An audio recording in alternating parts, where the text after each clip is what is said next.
session number 1. My name is David Detomasi. I'm a faculty member here at the Smith School of Business. Been here for 23 years.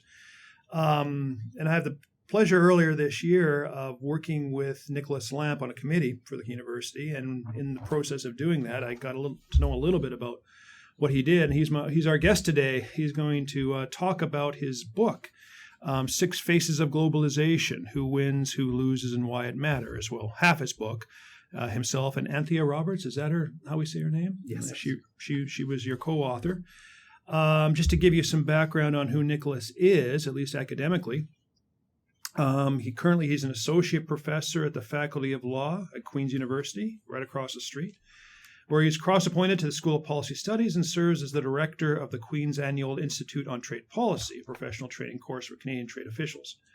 Prior to joining Queen's, Dr. Lamp worked as a dispute settlement lawyer at the Appellate Body Secretariat of the World Trade Organization, and his current research focuses on competing narratives about the winners and losers from economic globalization and their implications for trade policy. The book we're going to talk about, he co-authored with Anthea, Six Faces of Globalization: Who Wins, Who Loses, and Why It Matters, published by Harvard University Press in September 2021. Dr. Lamp holds a PhD in law and an LLM from the London School of Economics and Political Science, and his degrees in international relations from the universities of Dresden and Bremen in Germany. Okay, wow. There's lots more I could talk about, but maybe we'll get into that in a second. But that's our guest today, and I'm really looking forward to talking about this book, which is fascinating, by the way. Thank you so much. Yeah, we talk about this in my classes. It's always about me, I suppose, but business govern the global economy. But I think I might assign at least a big chunk of this next year because he really nailed some really key debates. Anyway, I just gave you the short background to who you are. Why don't you fill us all in on the details of who you are, why you're working at Queen's, and why you ended up doing this? Sure, David. Thank you so much for having me on your podcast. So if I really wanted to go back to the origins of my interest in globalization, I would have to go back to my grade 11 in high school, Okay. When I spent a year as an exchange student in Brazil. And I grew up in Germany, and it was my first time seeing the global economy from the other side, so to speak. I learned about biopiracy, like corporations going into the Amazon, appropriating traditional knowledge about plants. I saw some of the working conditions of workers who worked for big multinational corporations like Volkswagen, who were very present in Brazil. And I saw Brazil struggles to kind of keep its own industry alive, Indústria Brasileira, to try to protect it and make it more efficient so it can survive in the global economy. And so that really sparked my interest in the global economy. And I went on to study international relations in my undergraduate degree. And I was always driven by this question of who is governing globalization, who is in charge, who can actually influence it. And that is what ultimately led me to trade law, because I felt that if you're looking for one place where globalization is governed, the international economic institutions are probably going to be one of them. And so the World Trade Organization, which is actually a lawmaking forum, was what really interested me. And so that led me from international relations to international law, because I felt if I really want to understand the influence that the World Trade Organization has, I need to understand the law.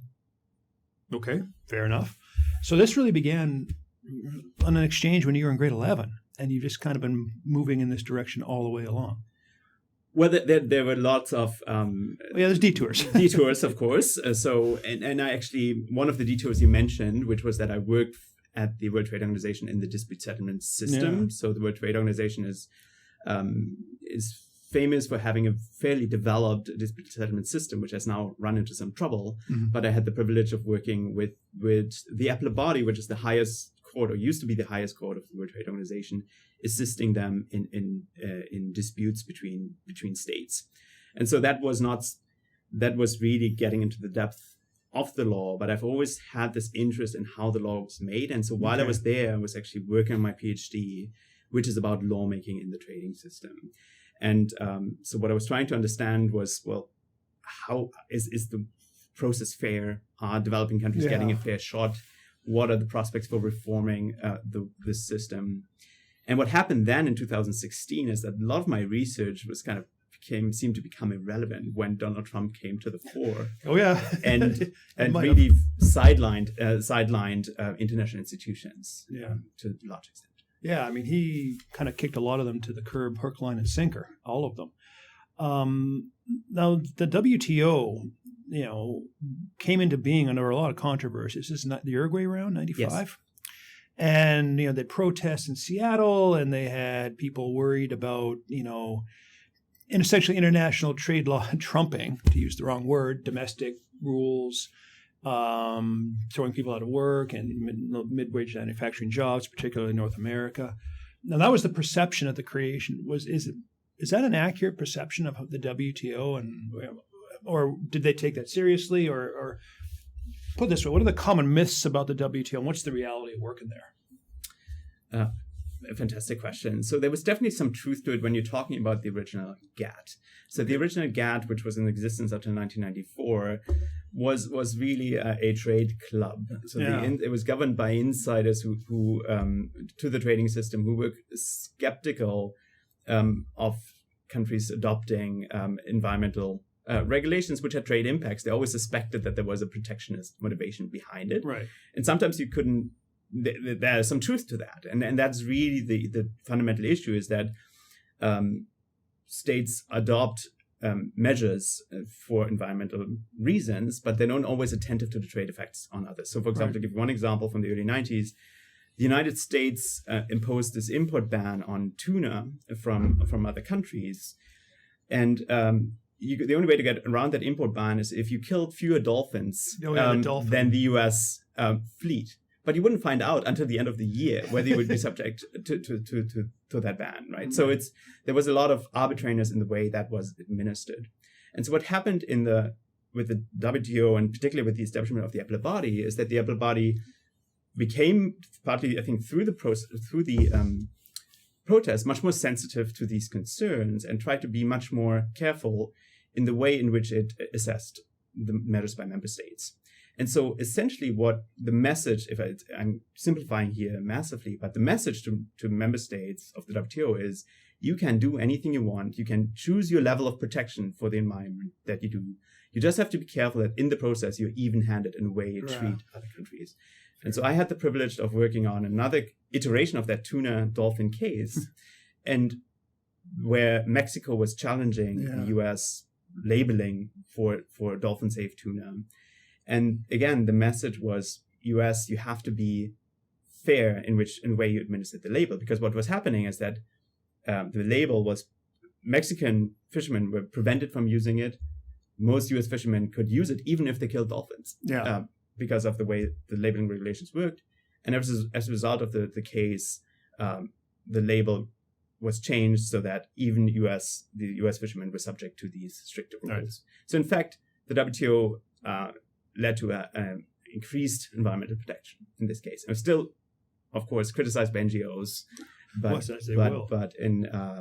I think the criticism is not fair anymore, in the sense that the WTO has become very sensitive to these concerns.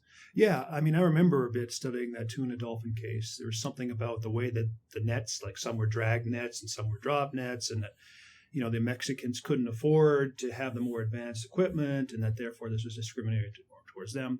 So it does seem like, from what I've just heard, that the WTO is sensitive both to the international rulemaking aspect and to the realities on the ground of the industries that are affected, particularly between the developed world and the developing. Is that fair? Yes. Okay.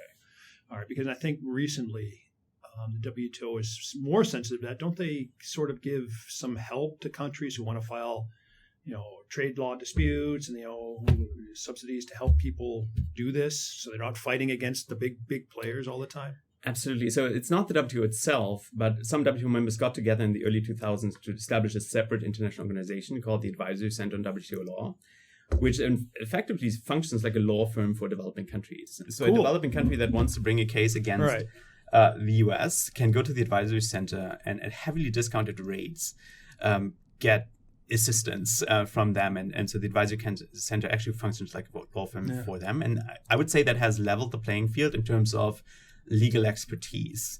There are, of course, other ways in which the playing field is not leveled, because developing countries are in many ways dependent on the goodwill of developed countries when it comes to preferential trade agreement, trade preferences, aid, development aid.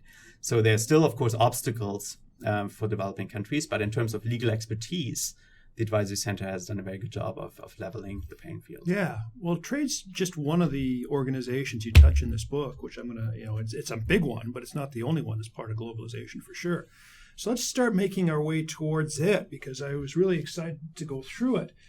First of all, I'll get into the actual narrative that you're talking about, the 6 faces, in a second. But tell me about Anthea and how did that connection happen, and how did you? She's in Australia. She's in Australia. Yeah, and you're in Germany. It's long where you were. Now you're Canada. Well, you're a long way away. Well, it's a story of globalization itself. It actually happened through Twitter in large part. Yes, you wrote a book on someone you met through Twitter. Yes, well, I was aware of her. Anthea is famous in the international law world. She wrote a best-selling book called "Is International Law International?"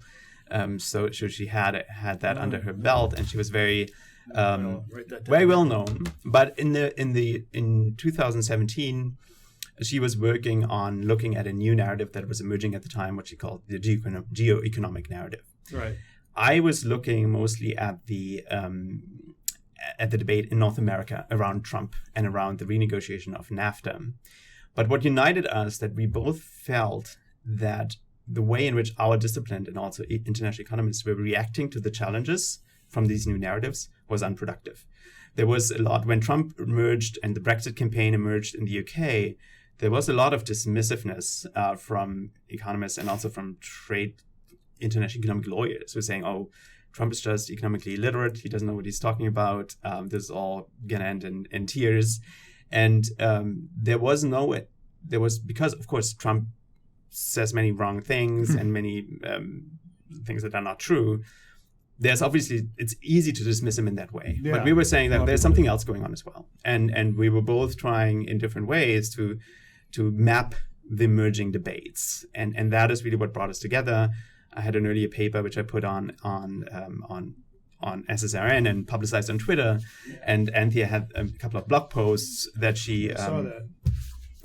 A couple of blog posts on the Geo-Economic narrative.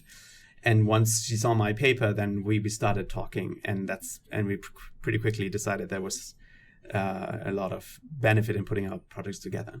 Yeah, I mean that's kind of the thing that people who aren't in the academic game probably don't realize, is how important or vital it is to research careers to forge effective partnerships with people who are kind of like-minded, but also can add something, because no one can cover it all, and then you were able. And so, how did you go about the physical craft of writing the book? Like, how did it work? Just I want to know. Yes, WhatsApp mostly. Really? Yes, so it mostly WhatsApp conversations. Okay, what do you think about this? What do you think about that? Exactly, and we have very different working styles. So Anthea is a very fast writer. I'm a slower writer, so it was often, but we would often take turns on a draft. I would try to write a draft. It would take me longer than her. Usually she would revise it. But in much of the book, it's hard for us to tell now who exactly wrote which sentence, because it has gone through so many revisions. I mean, I did my own book, and it was, I don't remember. Each one takes, that's another thing people don't know, each paragraph takes a dozen revisions, and that's why it takes so long. I think you're actually right about Trump in a lot of ways. It's easy to dismiss him as the kind of a buffoonish character who says crazy things just to get a point. But he, almost half the U.S. voted for him. I mean, and he's tapping into something, which I think is exposed to some of your narratives. A lot of that was, which we're going to get into in a second, is the anti-globalization, my home, my tribalism stuff. And I think he's got some as was Boris Johnson. So let's get into, how did you get on the Rubik's Cube model thing? That was kind of interesting. I mean, I played with this when I was a kid. There's 6 sides to a cube, and I could never actually get the solution. How did you? I think it's a great metaphor. This is to Anthea's credit. So Anthea was thinking, when we started talking about these narratives, she was thinking about how they fit together. She's always someone who thinks very much in schemes. And she noticed that we had this positive story that we had all grown up with, the establishment narrative, everybody wins from globalization. Yeah. Now we had all these, a couple of narratives emerging, which were highlighting distributional conflict between U.S. workers and Mexican workers, or U.S. workers and Chinese workers. Us versus them. Or the rich, like the 1% and the 99%, China, the U.S. And so we saw them kind of in the middle. And then we were also very aware of the lose-lose narrative that we're all losing out. And that was initially just mostly about the climate crisis. In fact, Anthea was, while we were writing the book, she was very close to the fires in Australia. The Australian fires. Yeah, it was a crazy fire season in Australia. So she was very close to that. But then, of course, while we were writing, the pandemic also provided another example of a scenario where we're all losing, potentially losing if we don't band together and work together. And so it was this image of this diamond with this one side at the top. And she thought the Rubik's Cube is a nice way to describe what we're trying to do, which is to just disentangle this mess of arguments that and try to develop into 6 more or less coherent faces. Well, when the Cold War ended, 89, 90, and one of the things I tell my students who are, weren't even born then, most of them, is it's hard to overestimate the degree of triumphalism and wonderfulness that accompanied all of that. That, great power rivalry was dead, and we're going to integrate into this wonderfully harmonious economy that's going to lead to, great things for everybody all over the place. And it was a really compelling story. And a lot of it was being led by cheerleading, primarily from, I would argue, the United States. And today, 30 years later, it has devolved into this very divisive thing that, pits people against each other. And so, I mean, what happened along the way? What do you think? I mean, how did something that was so promising or promised to be promising become so painful? It's a great question. I think each of the narratives has its own story to tell about what happened. Like one, for example, let's start with the protectionist, the Trump narrative. Okay, sure. We just realized, one of the reasons this establishment narrative was so positive about globalization was that it thought that if you lose your job due to import competition, you will just be able to adjust. You'll find another job because we're growing the pie, so there's more pie to go around. Yeah. So everybody should be able to get a bigger piece. And what Trump kind of felt, and which was actually confirmed by economic research just around 2015, 2016, was that is actually not what happened. Right? Yeah. Right? The U.S. lost probably about 2 million jobs due to competition in China, and those job losses were concentrated in geographic areas which did not really recover. And so this is David Otter's work on the China shock. J.D. Vance, exactly. hillbilly elegy stuff. And so some of the predictions that economists had made about how people would react to input competition didn't actually turn out to be true. Right. And it also then connected with this broader tragedy, which is happening in the United States, the opioid epidemic, and to give rise to these what Dean and Cass have called, and Case have called, deaths of despair. Oh, yeah, they're going through the roof, particularly in middle-aged white men, young men. Exactly, right? Sorry, yeah. And so there's simply something where you can say, well, there were certain predictions, certain assumptions about what would happen that just didn't turn out to be true.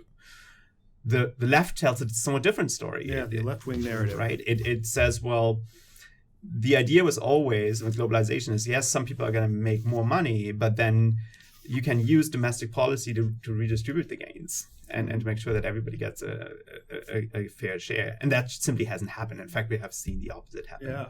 We see financialization. We see kind of opportunities rigged to channel gains to the top 1%. The decline of labor unions is a big part of that story.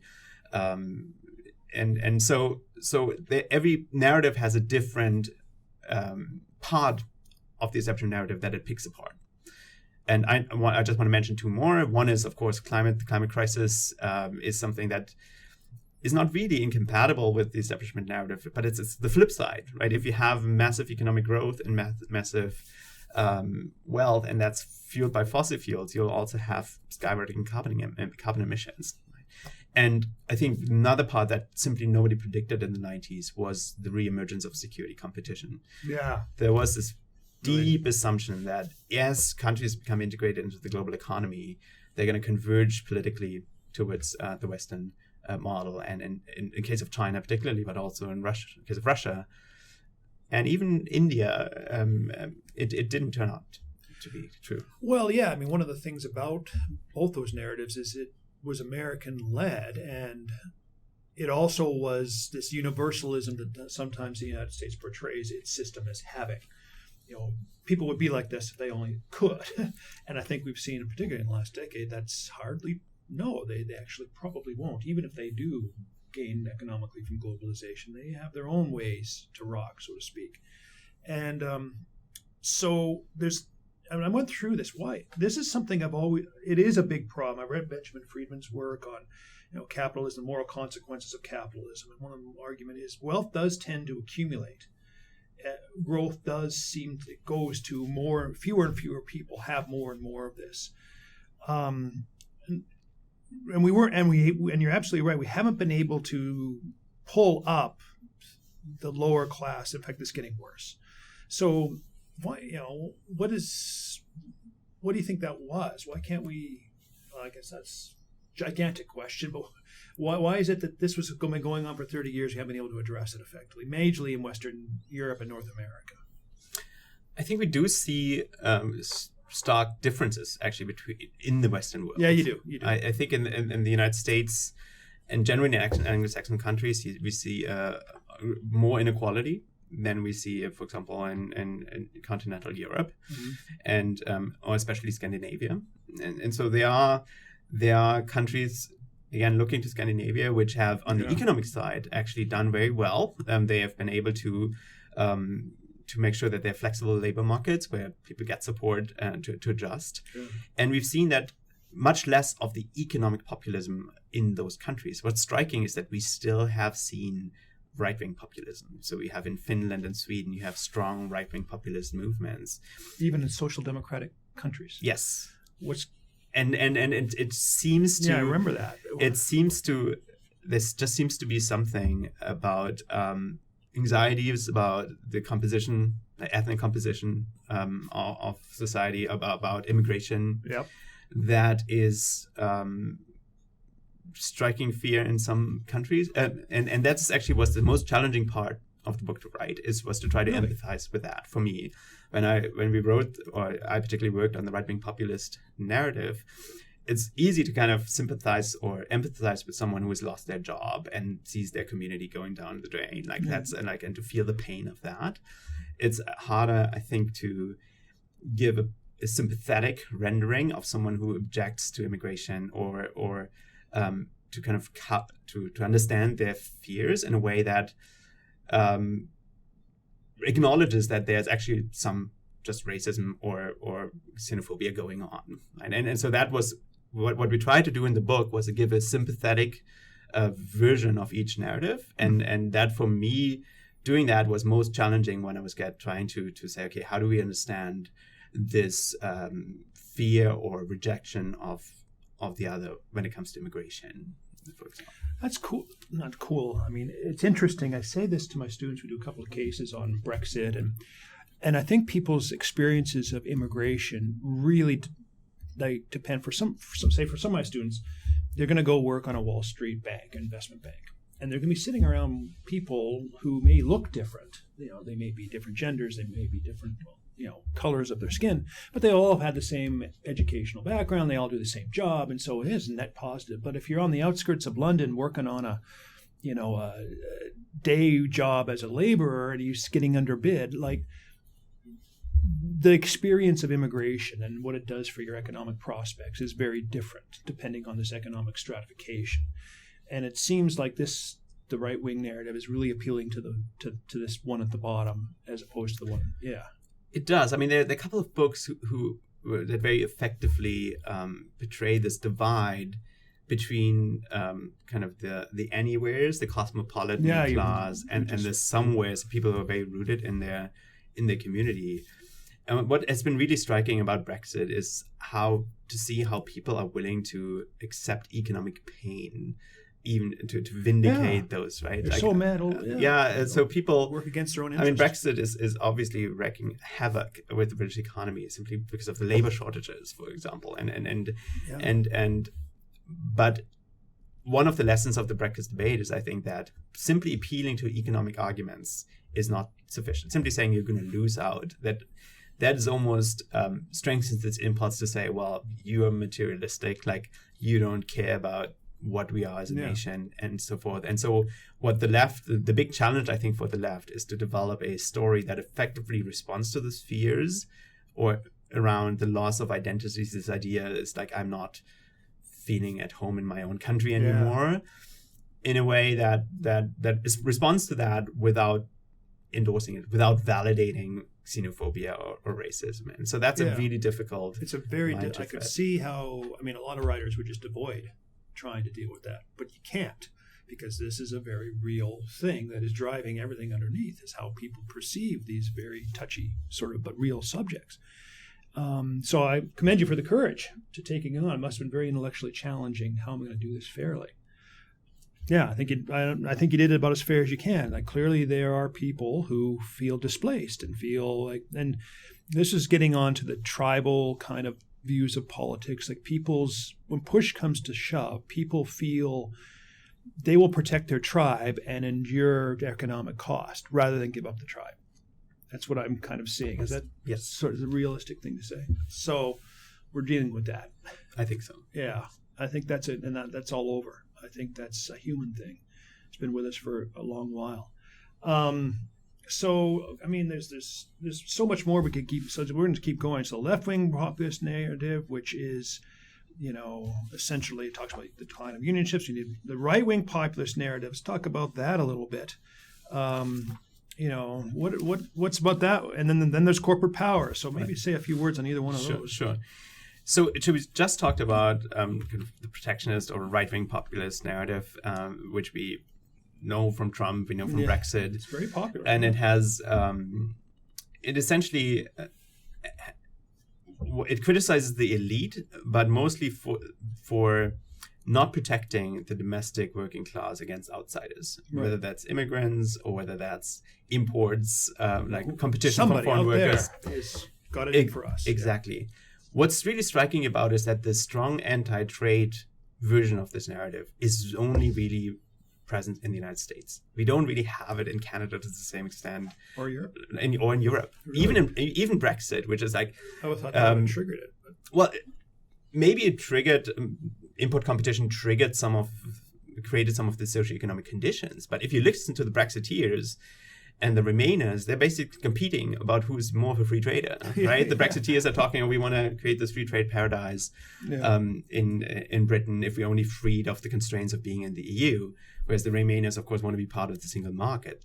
So trade, economic integration was part of the Brexit debate because, of course, the Brexiteers wanted to get out of the EU, but it never became an anti-trade narrative. And so you don't really find that in other European countries either. So in Germany, there is opposition against particular trade agreements, but as I will explain in a minute, that's more a corporate power critique. That's more about how these agreements give power to corporations. It's not about imports. Like, nobody is really worried about imports except the United States. So that trade aspect is really unique to the United States, and we need to think more about why that is. And so that's when we talk about the backlash against globalization, and we think primarily about trade, there's a danger that we're focusing too much on the US and taking kind of the US story as the universal one, which is definitely not the case. If you go to any other country in the West, it's very hard to find governments that are opposed to trade. Just jumping in, that's something I find this a lot in the literature. It's overwhelmingly focused on U.S. examples and the U.S. stuff. I mean, it is the biggest economy.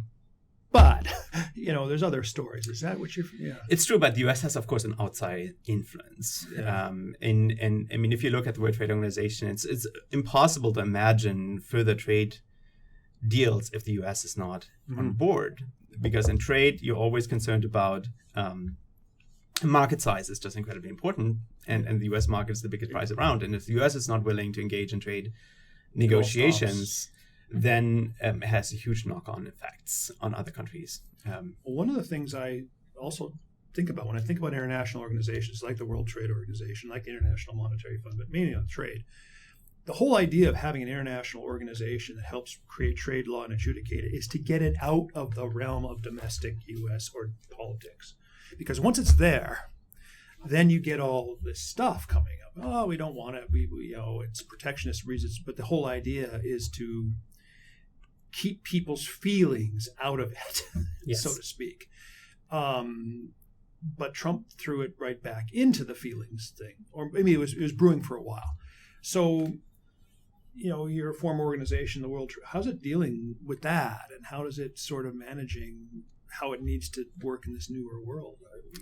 That's an incredibly difficult, because that's exactly the bargain, right? Right. The bargain is, the fundamental bargain that underlay the establishment narrative was, we keep international, trade liberalization is kind of apolitical. That's kind of we just increase the pie, and the domestic politics, they're about the division of the pie. But for the U.S., that was, for a long time, it has been difficult to accept that essentially trade policy is not subject to the same ongoing democratic control as other areas of policy. They don't like. So a Trump administration official, Stephen Vaughn, he said, well, in tax policy, Congress decides every few years whether you want to change the tax code. With trade, our tariff schedule is kind of set in stone in 1995 and hasn't changed, so we can further liberalize, but we can't go back. And so therefore, this is kind of removed from democratic control. And so the U.S. has essentially said, at least in relationship with China, we're not accepting that anymore. No. And the reason is, there's several reasons. Well, one is this general idea that U.S. shouldn't be subject to international control in this way.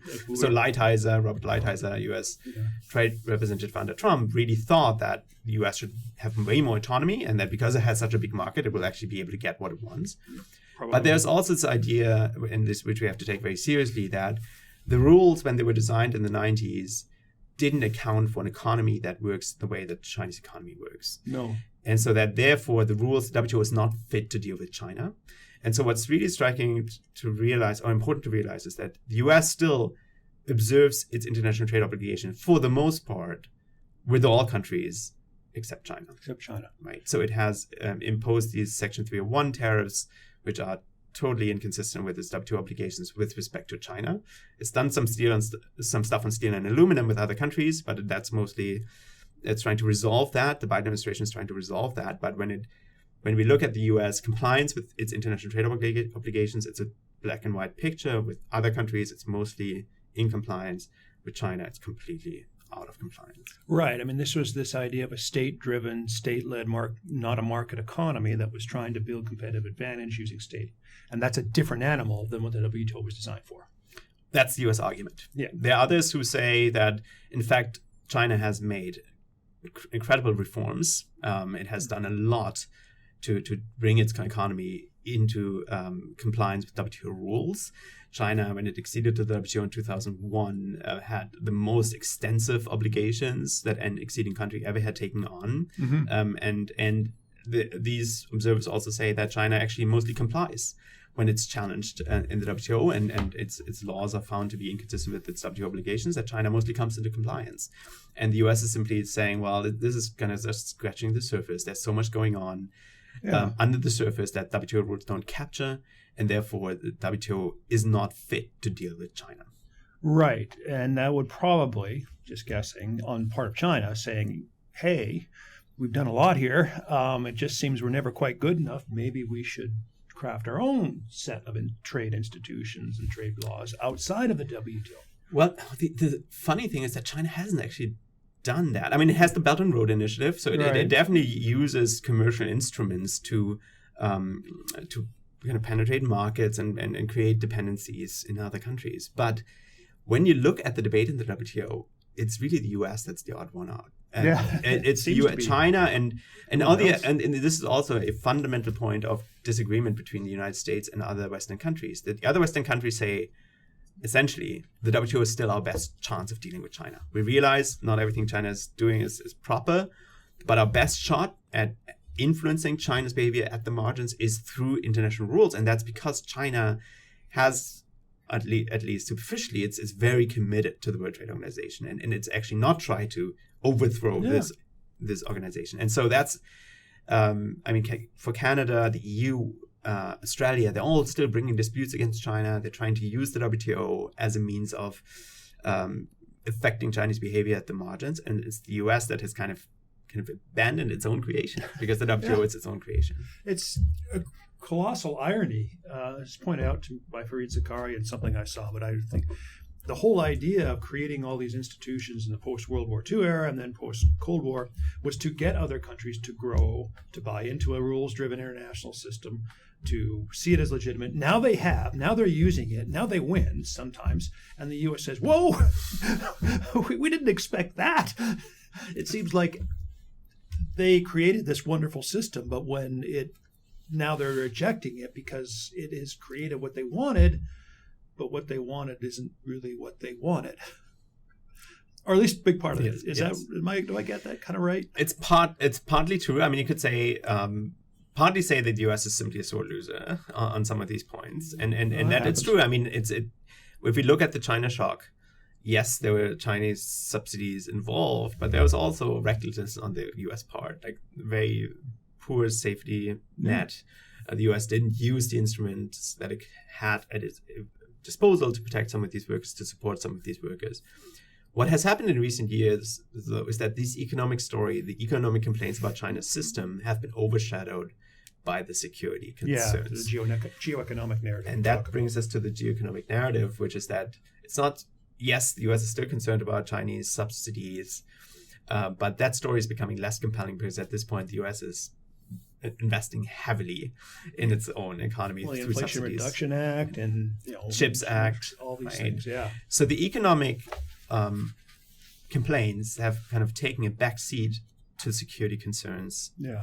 And that is something that is shared by other Western countries, but not taken to the same extent. So just to differentiate here quickly, many other Western countries are concerned about Chinese intrusions or like espionage, hacking, sure. blackmail. We saw just in Canada the debate about trying to meddling in elections in the political system. So that's something that is, I think, universally shared among Western countries.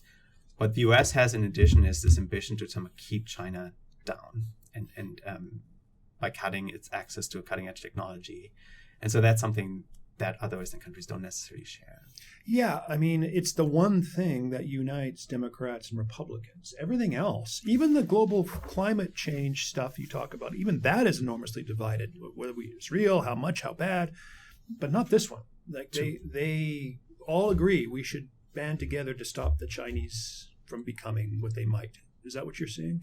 That's absolutely right. So trade, I mean, what's really striking is that trade is actually an area of agreement between Democrats and Republicans. The U.S. Trade Representative Catherine Tai was, she got Senate approval unanimously. Yeah, I remember that. On China, the parties are essentially outcompeting each other on being tough on China. How hard they are, which is worrying in itself because, of course, it creates a dynamic where China essentially says, okay, we have nothing to expect, nothing positive to expect from the United States. And so what the hell? We'll just do what we want. Yeah. Exactly. I was just finishing up Susan Shirk's book on China. She's worried about it because she thinks she's a little bit too centralized. But her basic argument for the Americans is to have a realistic view of the rise of China and interact where you can, and don't it's always interesting to me that a country like the United States that so values division of power domestically between Congress and the Senate and the United States and the presidency, they don't want that in the international system, do they? It doesn't seem like they really want to have a powerful Europe or a powerful China. I mean, it's not that. Is that? That's what I see. What do you think? It's striking, and this is Anthea. The way Anthea describes it is to say that the U.S. is really in favor of the rule of law domestically and doesn't like the rule of law internationally. China's the flip side. China doesn't like the rule of law domestically, but really prizes, at least in its rhetoric, international law and dispute settlement internationally. So in the World Trade Organization, China is fully supportive of dispute settlement. And it's the EU is kind of the only countries among the big powers which wants rule of law both domestically and internationally. The Goldilocks one, yeah. So that's why we can see that very clearly when we're talking about domestic democracy. the US and the EU are aligned, right? They're both trying to defend democracy domestically. When we're talking about international rule of law, dispute settlement, I take dispute settlement in the World Trade Organization as an example again, China and the EU are aligned, and the US is the odd one out, right? Okay. And so that's a really striking alliance, which people in Washington, D.C. maybe don't see it as clearly of how far the US is kind of the odd one out when it comes to discussions about international rule of law. Or their alignment with Europe generally. I mean, I think there's this broad assumption, at least in some in Canada, some in the United States, that, of course, that the United States and Canada and Europe are aligned on everything all the time. And no, they actually are not. And I think part of that's driven by a domestic European desire to be seen as remaining relevant as an independent center of power. But also, they just do believe different things about how you should run things. But I've always worried a little bit about the U.S.'s goals were to encourage economic recovery, which means other countries gain in power, which means you got to start sharing some of that power. Yes. In the 1990s, the U.S. was dominant in everything, and now they can't be. But I think, they have to adjust psychologically. Yes. There's a couple of narratives. I know you talked. Just jumping back to the corporate power narrative. You said this was something that was pretty powerful in Europe. Yes. You want to elaborate on that? I'm more than happy to. So in 2015, there were huge protests in Europe against a proposed trade agreement between the United States and the EU. It's called TTIP, the Transatlantic Trade Investment Partnership. And people struggled, including myself, struggled to understand why is that? I mean, Germany has a massive trade surplus. Why would they object to a trade agreement with the United States? And if you look more closely at the arguments, the critique was really of three parts of these trade agreements. One was investor-state dispute settlement, that these agreements allow investors to sue the governments of other countries. And Germany had just kind of woken up to the fact that this thing existed, even though Germany pioneered it in the 80s. Okay. And so Germany has lots of these treaties with other developing counters. But in those contexts, it's always the German investors suing the developing country, right? Yeah. And so Germany had just been sued, or was being sued by Vattenfall, by a Swedish company, for deciding to exit nuclear power. So then that's when the German population kind of woke up to the fact that we're essentially allowing these investors to sue our governments. And so that was totally anathema. You talk about Marlboro Light and Australia. Exactly, right? So Philip Morris suing Australia over plain packaging. Yeah. So there were just all these examples, and there was a perception that trade agreements and globalization more broadly are curtailing a state's regulatory freedom at the behest of corporations. And so that is this idea that what globalization is really doing is it's empowering corporations at the expense of the democratic public. Another aspect of this agreement was that there was an attempt to have more regulatory cooperation between the US and the EU. And in Europe, we're very scared of hormone-treated beef. So in Canada and the US, their beef is treated, or cattle is treated with growth hormones, and the US, that's prohibited in the EU. And so the fear was that through the back door, through these regulatory cooperation councils, the U.S. industry would use this agreement to bring in their hormone-treated beef, right? And so a final aspect of that is that these international trade agreements have, in the past 30 years, always enhanced protections of intellectual property rights. And we've seen that in Canada recently. It used to be that the copyright was for the life of the author plus 50 years. Now it has to be changed to life of the author plus 70 years because Walt Disney wants to protect Mickey Mouse trademark longer.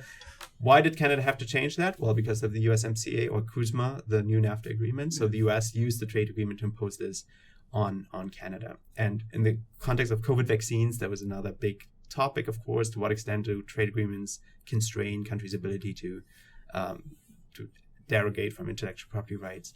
So there was this perception that the problem with trade agreements is not that they liberalize trade. We're all fine with that. It's that actually they're doing much more and really different things, which are mostly benefiting corporations at the expense of the public. Well, I mean, and they seem to be. I mean, it ties back to the left-wing narrative about, corporations getting too big, too powerful, not paying their share of taxes. And it's interesting here, I noticed that it's being played out in one of the movements that we see in business schools is, of course, the social responsibility of business that encompasses a whole ES-wide range of things. I think it's the same phenomenon that I'm wondering how much effect it will have over the long term, but it certainly is powerfully being taught here as a concern. So absolutely. Now, the final one I've got, and then we'll start talking about where we take all this, was the global, like the threats narrative, what was it? The climate change and the global threats narrative. That's right. Why don't you just outline that a bit and see where that goes? Excellent. Yeah. So the idea of global threats narrative is essentially that if we proceed on our current path, we are all going to lose, and for different reasons.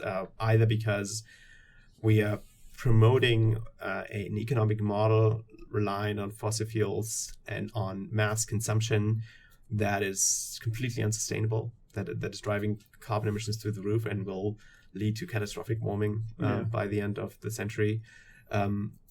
Or because we are designing a fragile economy where as soon as there's a shock, be it through a pandemic or be it through a natural catastrophe, the fragility of life, we are going to we suffer. And that's, of course, something that we experienced very acutely during the COVID-19 pandemic, when we didn't have personal protective equipment, or we couldn't access vaccines, or we relied on Europe to send us vaccines because the US wouldn't.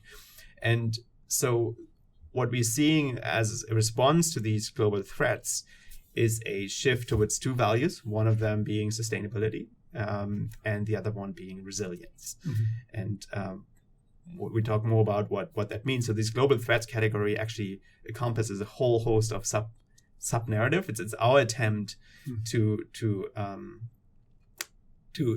group narratives together that essentially saying we're focusing on the wrong thing. If we're focusing on monetary distribution, then we're missing the big story that we have to prioritize other values over economic growth.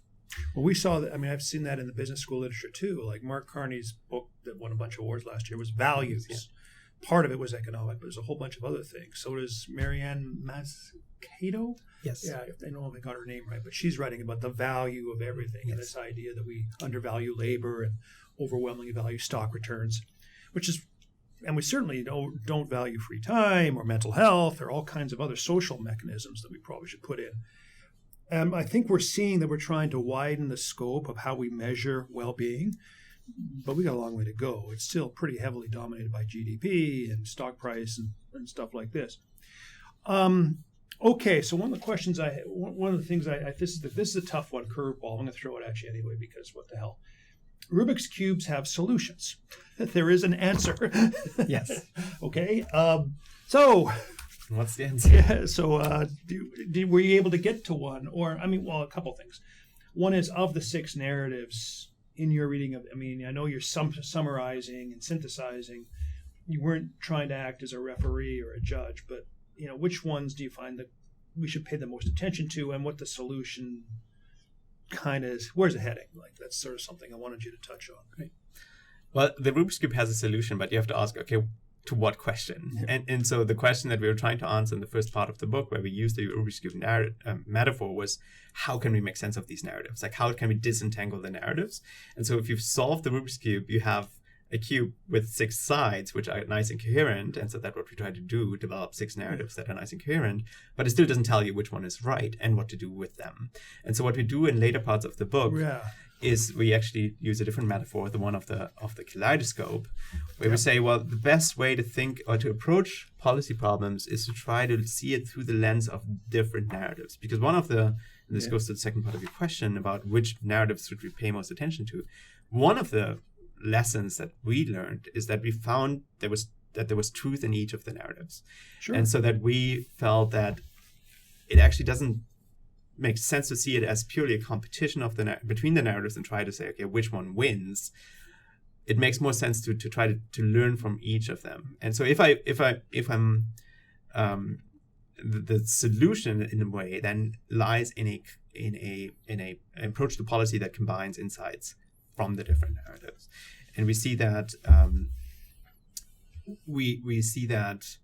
we use Venn diagrams to kind of map areas of overlaps, overlapping circles, between the narratives. I'll try to put some of those up if we can. And we see, and of course, ideally, we would design approaches to policy that try to address several problems at once. Just to give you one example, this talk about the Green New Deal is an attempt to address the climate challenge while also tackling problems of inequality, while also tackling loss of manufacturing jobs. And you see that in the Inflation Reduction Act in the United States, right? Mm-hmm. It tries to obviously address climate concerns by giving subsidies to renewable energy, by giving subsidies to EV adoption, while also addressing security concerns, right? So you can't get those if you source from China. So it tries to address concerns about resilience by creating more self-reliance in the United States. It tries to, at least in an earlier version you needed, it tries to address corporate power concerns. You had to satisfy certain requirements in terms of being unionized or in order to take full advantage. And so it really tries to marry different concerns together. Mm-hmm. And I think in that regard, we think it's actually a promising approach to policy. Of course, even if you don't agree with certain aspects of it. From what I've just heard, though, and which is absolutely right, you're trying to solve a problem. You're trying to make the world better and push it forward. But you're not trying to win an election. Right. Quite often, these are two different things. Yes. Okay, and that's what I've noticed is, in order to win votes, it's very easy to glom on to one part of the 6 narratives, and repeat it ad nauseum, and then say, well, I'm going to fix that one problem. But then you obviously can't because you run into people who argue against it. So one of them is the overlaps among narratives. I liked your idea of foxes and hedgehogs. I've talked about that in decision-making theory, but just elaborate why that was the way to go here. So in the conclusion, we try to draw out some of the implications of our book for the way we approach research, or we approach global problems. Right. And we say essentially the people who are hedgehogs are very good in focusing on one problem. They're experts in one area. One thing. They're academics who maybe are experts in their area and in their perspective. But we need to become more like foxes who are maybe not experts in just one thing, but are willing to look at an issue from many different sides and try pragmatic solutions that combine insights from different areas. And so that has a number of applications. You could actually see it if you looked at the 2020 election in the US. Trump was a hedgehog. He was just doubling down on mobilizing his base. That was his strategy for winning elections. Whereas Biden, if you looked at his manifesto, he was trying to combine aspects of all the narratives. It's not like he didn't just flat out reject Trump's narrative. He took a lot of it on board regarding trade protection, for example. A lot of it up, or migration. Migration, right? Yeah. But also brought in climate concerns, corporate power concerns, other inequality concerns, climate concerns, right? He brought all those, tried to bring them all together. So he took a coalition building approach instead of one where you double down on mobilizing your own base. But it also has implications for research. And in fact, what we're doing right here is an attempt to kind of bridge disciplinary boundaries. Yeah. Well, this is a bit of a risk you took in writing this thing. For those who may view this podcast and don't know, academia typically rewards people who focus on very narrow areas and produce very scholarly but stuff that appeals to a very thin bunch of people who also are in that area. This is a much broader work. This is something that's designed to build bridges. A regular person could read this and understand the main arguments and come out learning a lot from it. That's a risky thing for you to have done in some ways, but you did it anyway. I'm commending to you, but that's what you're trying to do? That's something you... Absolutely. I mean, both Anthea and I have the privilege of working very closely with government as well. And so we see this problem all the time. Yeah, it's a common problem. I mean, for Anthea, it has become particularly acute in the context of the emerging Geo-Economic narrative, because she talks a lot to security people, to the military, for whom the security perspective is everything. Yeah. And then she goes to the Treasury and talks to them, and they see it everything in terms of economic rewards and risks, and there's a complete disconnect between those two. And I recently had the chance to talk about in the Canadian government. There's similar divisions that you have different parts of the government simply not talking with other parts. And we're talking about it in the context of supply chain resilience, and you have different people working on different aspects of supply chains in different government departments, but they're not necessarily brought together. And so one of the big challenges as we see these overlapping crises of resilience, security, competition, climate change, inequality, trying to safeguard the industrial base at a time of transformation. One of the big challenges is to bring together these different perspectives. I mean, we see it in Canada acutely with critical minerals. Like when we talk about critical minerals, yes, we have to take into account environment concerns, of course, mining them. We have to take into account our alliances, our friends who expect us to fill the gap that China left by China.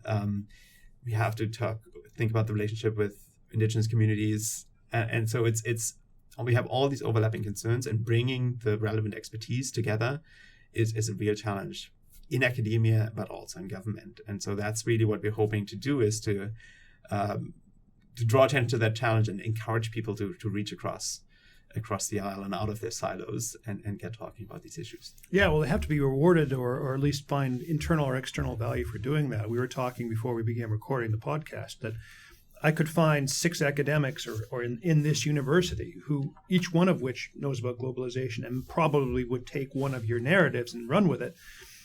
But the only reason I know who they are is it's taken me 23 years, and we don't do this much. And so I think we do. It's a standard problem or issue in many different areas, is that we reward over specialization of one skill. A surgeon gets rewarded for making the right cut, but not for the holistic health of the patient, sort of thing. We get rewarded for a very specific piece of research that our peers love, but whether it has broader impact on a broader community, well, sometimes it's valued, but often it's not. It seems to be a kind of a thing we have to overcome in a lot of different fields. And I hope that this one can do that. So that's your kind of goal, is to influence what people actually do. First, the goal is to change the conversation about globalization, right? It's to enable people to really understand the other side's argument. And I can totally picture that if I brought together here as people from the School of Policy Studies, from the business school or the economics department, with people from the development studies or environmental science, it would be a very different conversation. And maybe as lawyers, we are privileged in the sense that we are, say, the methodological expectations in our field are more flexible. In fact, so if I also studied international relations, and when I ultimately made the switch to work as an international lawyer, international relations was becoming very quantified. Yeah, it has. I did my PhD in international relations, and now it's become much more statistically driven than it used to be. Exactly. Much more narrow questions, much more number-centric, that's for sure. And so I almost feel that, yes, we can easily be accused of lacking methodological rigor in this book. Like some economists have reacted very skeptically and says, like, oh, why are all these narratives, why aren't those falsifiable hypotheses that you then test? Yeah. And we said, well, our answer is, well, obviously everybody can do that, and that's valuable work, but we're trying to do something different, which is to make people see the problem from the perspective of others. And it's not just purely a question of empirical correctness, it's also a question of values. Each of these narratives is animated by different values, and we need to really understand the values that animate the other perspectives. Well, it's life. I mean, the world's complex. And you've got people who believe different things. You've got people who know different things. You can't isolate 9,000 variables to measure the value of one in a running experiment. You also, in the policy work, you have to deal with the world as it is and move it forward, which leads to messier work. But it's also the world we live in. Which I found really valuable about this, is because it is encompassing, and anyone who's interested in the debate, no matter what their ideological predisposition, would find a lot of value in it. Now, we've been going for about an hour. What do we got here? About an hour, yeah. Hour and 15, hour and 20 minutes, which is pretty good. Is there stuff that, what's next? I mean, if we missed anything that you thought really you wanted to, messages you want to get out, or what's next in your agenda? Well, the next thing is to try to tease out some of the implications for specific policy areas. And my area is trade policy. So I'm trying to find, to see how the insights from these narratives are being reflected in trade policy. And you can already see that very, very strongly. So this has had an effect. You can sort of start to see it. So, I mean, if you look at the United States particularly, and you listen to the U.S. trade representatives, or Jake Sullivan just gave a big speech, it's all the messages. We thought liberalization was the be-all and end-all of trade policy, and we've realized that hasn't worked. Now we have to attend to objectives. We have to attend to security concerns. We have to attend to resilience and sustainability. So you see, I call it a shift to multi-purpose trade policy, and to really rethinking what the purpose of trade policy is. And so what I'm trying to do is, in part, is to diagnose that shift that is happening. But also, one of the big challenges is that we need to develop frameworks to balance off these different values. Like, how do we balance security against economic gain? And what we're seeing in the United States is we're seeing this massive shift to security. So the new speech about U.S. international economic policy was given by the security advisor, national security advisor. And essentially, what we're seeing in the U.S. is that if there's a security argument for adopting a policy, then it's going to be done, no matter the economic consequences. And so that is unsustainable in the long run. Ultimately, we need to have frameworks which allow us to balance these different values. And I think that's the big challenge going forward, is how do you trade off these different values, and how do you design institutions that make sure that you have expertise from the different fields that can actually speak to that? How do you make sure that the right people making decisions, that you develop the right tools? And so that's I think the big policy challenge that emerges from the book, and we see it in action playing out in trade policy and other fields right now. Well, I saw myself. I did a talk in Victoria a few weeks ago, and in preparation for that talk, I read the National Security Strategy of the United States and the Economic Policy of the United States, both of which are produced by the White House, but they're the same document. They say the same things. Our big threat is China and climate change, and we got to fix these. And so this narrative is infecting both. But one of the problems of values, as in business schools, I'm speaking, is we can easily measure the accounting and the financial variables. We know how to do that, and we've been doing it for hundreds of years, and we default to that. But we don't know how to measure the value of someone's, adherence to a place or community involvement. And I think that's what we're trying to push, but it always runs up against, well, show me the numbers. And you can't quite do that always. Well, that's an awesome way to spend your academic time. A couple of things I've also noticed. This is a broader subject that I think you touch on throughout the book, and that's the breakdown of trust, which I find worrisome in a lot of areas. And it's happened in COVID. People now routinely don't trust our medical folks. The trust of the elites who said that globalization lifted all boats, and it didn't. I mean, there's a bit of cynicism out there. There's a lot of angry, cynical people. Did you see that in putting this together? And how do we work on that a little bit? That's a challenging question. So obviously what we try to do is work against that. We try to encourage good faith debate. Yeah. And there's a phrase. As we were working on it was there's one limit to that, and that's conspiracies, right? And so we just said, okay, we're not gonna engage with those because and that's simply, it's important work. It has to be done, but there are psychologists who are better placed to do that. We would try to remain in the sphere where people are willing to engage in good faith debate. And what I found, what was really heartening, is we've had a couple of events with people, including people who were close to the Trump administration, and they really appreciated this opportunity to engage, to be taken seriously, and to kind of have a starting point where their perspective is validated, and then engaged on that basis. And so we found that it is something that actually facilitates debate if you start from a point where, say, everybody has an important perspective. We may not agree with it normatively, but there are important aspects to almost everyone's perspective. Everyone, again, who is participating in good faith in the debate, not someone who's subscribing to conspiracy theories.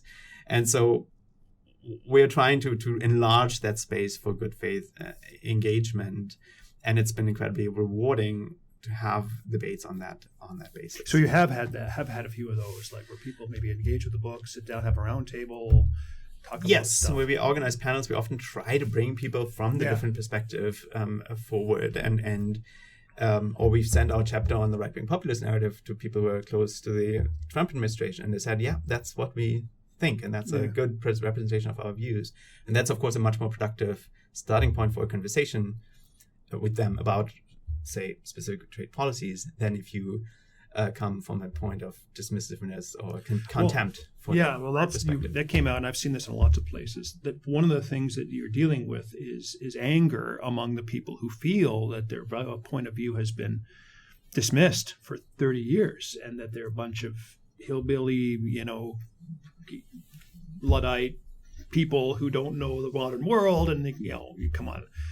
And I actually think that we've done a disservice to those individuals by not listening to them. And by we, I mean the so-called elites, of which we are, because we're university professors. But the reaching out, I hope, and identifying those who are involved in good faith and want to move things forward, as opposed to those who have other agendas, which some do. So let's wrap this up a little bit. So what's next for you? What are you working on now? I know you're going on sabbatical next year. You mentioned that in our pre-work. So what's your next thing you want to do? Well, I'm trying to write a book that the preliminary title is called Trading in Disorder. We're just trying to grapple with this decline of the international economic order and to understand what it actually means. Because we hear a lot about kind of the end of the rules-based order. But I think in order to really appreciate what that means, we need to see, okay, what was actually the impact of the rules-based order? And so the way I try to do that is to look at specific supply chains or products or services that have been traded internationally for a long time and see what difference the trade regime that came into being after the Second World War has actually made on those supply chains. At what points have specific agreements that were concluded in the regime or specific trade disputes that were played out actually have made an impact on that, and how are these supply chains governed, and how can we govern them if the regime that we have become used to is no longer available to impact them? And so that's something that helps me maybe provide some perspective on the fact that international trade law, which is my area of expertise, is becoming clearly less central to the way in which the global economy is governed. Like we see a lot more is being done through domestic legislation. A lot more is done through ad hoc partnerships or cooperative agreements. And so what I'm trying to, the role of business is, of course, becoming more central. How does business react to these pressures on governments? Governments are trying to become more involved in managing specific supply chains. And so I think in order to, instead of just standing there lamenting the fact that trade law is kind of losing its grip on what's happening, what I'm trying to do is kind of take a step back and say, okay, what has the international economic order done for these supply chains? How has it shaped them? And how can we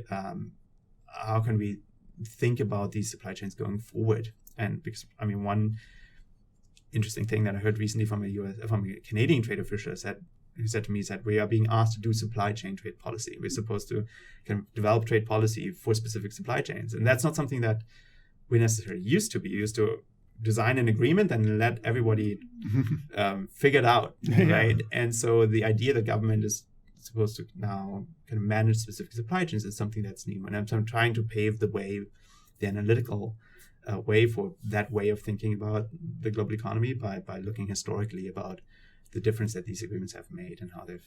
Well, that's kind of a critical point, because the point of having international economic institutions is to establish a system of order that has rules that people respect and understand and live by.